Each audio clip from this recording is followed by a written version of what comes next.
Assalamualaikum warahmatullahi wabarakatuh. Kami dari kelompok 11 yang beranggotakan yang pertama Hafiz Abdul Hakim NIM 21522134. Yang kedua saya Adelia Fatmawati Dwi Saputri NIM 21522158. Yang ketiga Cindy Meliasari NIM 21522161. Di sini kita akan menjelaskan tentang uji hipotesis dan pengujian chi-square. Uji hipotesis. Uji hipotesis adalah metode pengambilan keputusan yang didasarkan dari analisis data, baik dari percobaan yang terkontrol maupun dari observasi tidak terkontrol.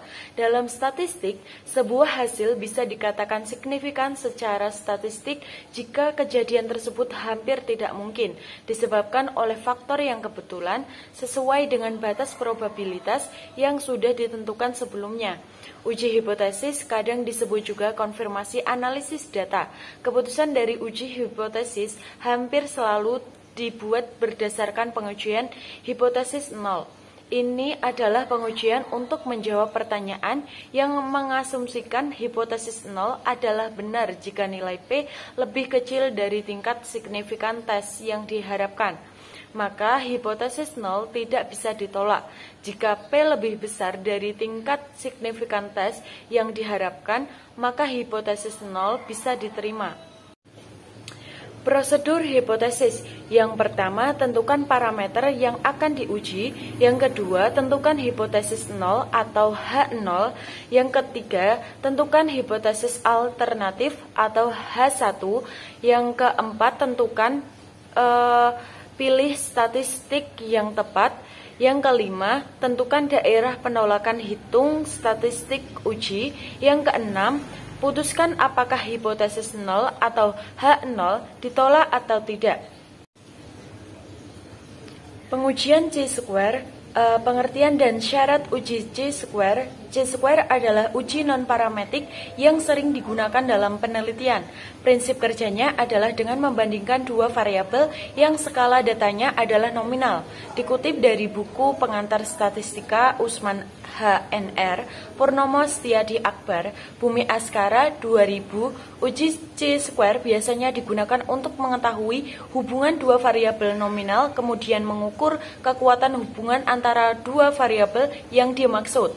Skala data kedua variabel adalah nominal. Apabila dua variabel ada satu variabel skala nominal, maka dilakukan uji chi-square dengan merujuk bahwa harus digunakan uji pada derajat yang terendah.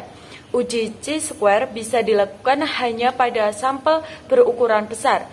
Uji ini dilakukan dengan mentabulasikan variabel ke dalam kategori-kategori, lalu dihitung statistik chi-square. Selanjutnya, rumus chi-square. Chi-square disebut juga dengan Chi kuadrat. Chi-square adalah salah satu jenis uji komparatif non-parametris yang dilakukan pada dua variabel, di mana skala data kedua variabel adalah nominal. Apabila dua variabel ada satu variabel dengan skala nominal, maka dilakukan uji chi-square dengan merujuk bahwa harus digunakan uji pada derajat yang terendah. Berikut akan kita bahas tentang rumus chi-square. Adapun syarat uji chi-square. Uji chi-square merupakan uji non-parametris yang paling banyak digunakan. Namun perlu diketahui, syarat-syarat uji ini adalah frekuensi responden atau sampel yang digunakan besar. Sebab ada beberapa syarat di mana chi-square dapat digunakan, yaitu tidak ada sel dengan nilai frekuensi kenyataan atau disebut juga actual count atau F0 sebesar 0. Apabila bentuk tabel kontingensi 2x2, maka tidak boleh ada satu sel saja yang memiliki frekuensi harapan atau disebut juga expected count atau FH kurang dari 5. Apabila bentuk tabel lebih dari 2x2, misal 2x3, maka jumlah sel dengan frekuensi harapan yang kurang dari 5 tidak boleh lebih dari 20%. Saya Hafiz Abdul Hakim dengan NIM 21522134. Melanjutkan slide selanjutnya. jenis uji chi-square, rumus chi-square sebenarnya tidak hanya ada satu. Apabila tabel kontingensi bentuk 2 kali 2, maka rumus yang digunakan adalah koreksi Yates. Untuk rumus koreksi Yates sudah kami bahas dalam artikel sebelumnya yang berjudul koreksi Yates. Apabila tabel kontingensi 2 kali 2 seperti di atas tidak memenuhi syarat seperti di atas yang ada cel dengan frekuensi harapan kurang dari 5, maka rumus harus diganti dengan rumus Fisher-Exert test.